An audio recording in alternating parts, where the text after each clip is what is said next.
One of my favorite ways to defeat we need to think about it is to simply say this little sequence, and that is, hey, I understand completely. There's a lot going into this project. You've had this issue, or you've wanted us to correct this, or this has been on your docket for a while, right? Let them agree. They're gonna say yes, because whatever it is, most people don't buy things preventatively. They buy them reactively once they've had an issue or they've noticed it. And that means that they saw it, noticed it, and then had to take action to call you because they knew something was wrong. So all you have to do is say, okay, obviously this has been something that's been troubling you a little bit. You're having people, you took action to have us come out and look at it and see what's happening, right? Let them talk. Once they have said yes, and then if they still say, well, we really got to think about it, say absolutely 100%. But I just want to confirm, just for my notes, when you say you want to think about it, do you want to think about the company? Do we sound like the type of people you would normally be comfortable doing business with? Let them talk. Yes, you guys sound great. Blah, blah, blah, blah, blah, blah, blah. They called you, remember? So they looked at your marketing, they looked at your reviews, and they said, hey, we want you guys to come out, or they picked up the phone for a consultation with you. Very simple.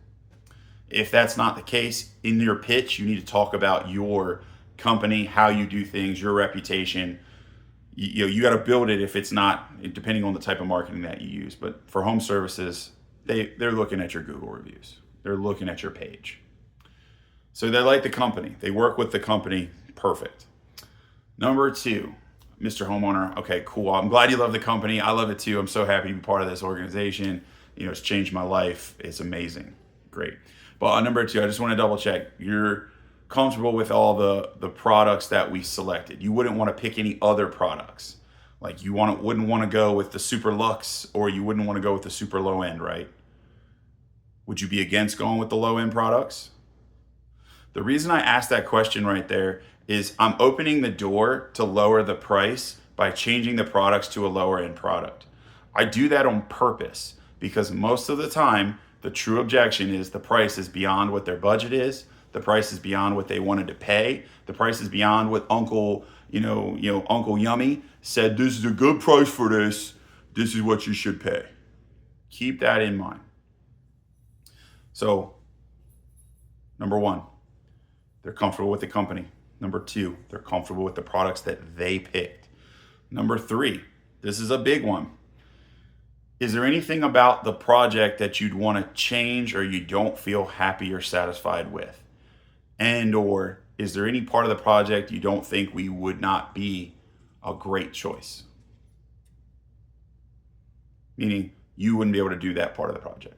So when I say that, some home remodelers, some GCs, if you're doing bunches of projects and maybe you don't have the most confidence in, one of your areas, or you specialize in one thing, like you just do soffit or you just do roofs, well, they may not be super comfortable with you doing their roof and their front door. And that's a great time for them to say, hey, we feel really good about you doing the roof, but all your reviews are about roofing. We don't see anything about doors.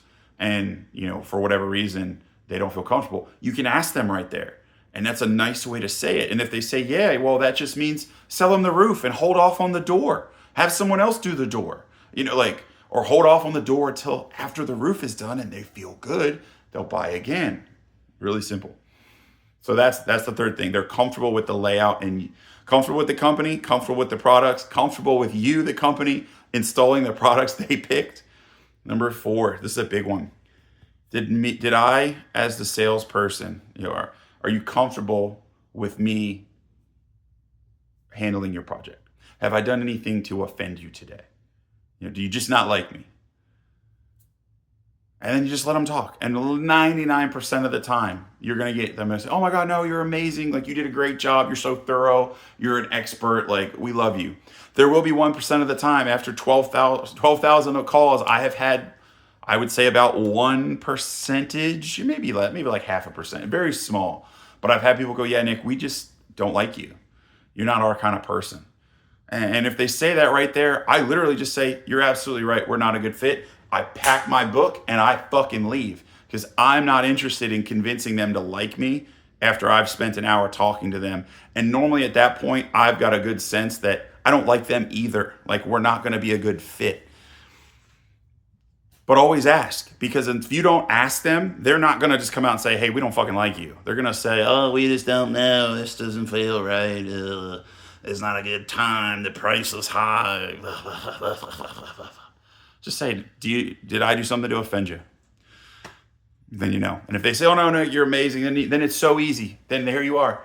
So obviously, does it come down to the numbers? I mean, we're at $10,000. If I could say, hey, I could do it for $1,000. Always take 10% of whatever your show price is. So if show price is $5,000, then you say, hey, if I could do it for $500, would you do it?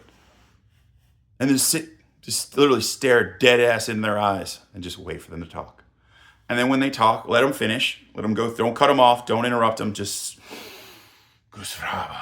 sit quietly, locked in. And have a little smile on your face, kind of like this. Give them a little, tell me more, please. I'm going to defeat your objection because I know what to say, because I've had this conversation 12,000 times. And then when they tell you, oh, the price is a little bit higher, we had 10 estimates, and Jimmy 2x4 will do it for like 1,800. You at $5,000, this crazy, this crazy. Well, you just say, okay, obviously, if I could do it for 1,800, like old Jimmy 2x4, you'd do it. Well, we just went from 10% of the price to whatever now, depending, because the quotes will always work out that way, by the way, because there's not going to be the difference between super profitability and giving it away is normally not a huge gap, percentage-wise. I know that sounds crazy. You'll see it if you see it. Once you see enough numbers on a page and enough P&Ls, you'll realize that the differences are small. So, okay, so obviously they're at $1,800. What did they tell you? What did they go over? What kind of products are they doing? Or is it just, whatever? And say, well, obviously I can't do it at that price.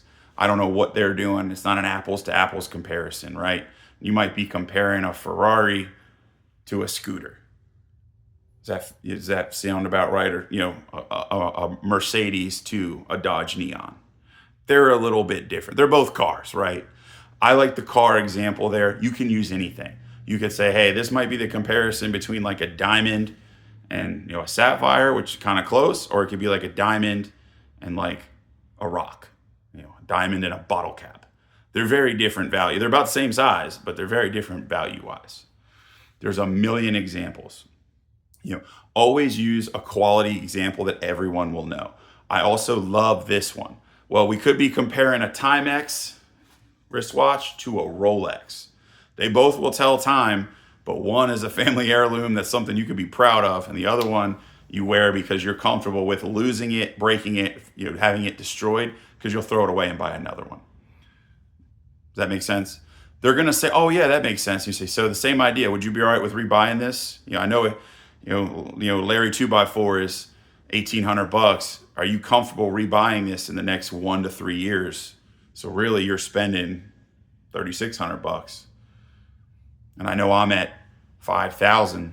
$3,600. I'm at $5,000. Use bucks. Sounds good. And then you just say, okay, I want to earn your business. You want to work with me, right? If I could get a little closer price-wise, could we get this worked out? And then you give them a reason to lower the price, whether it's changing the product.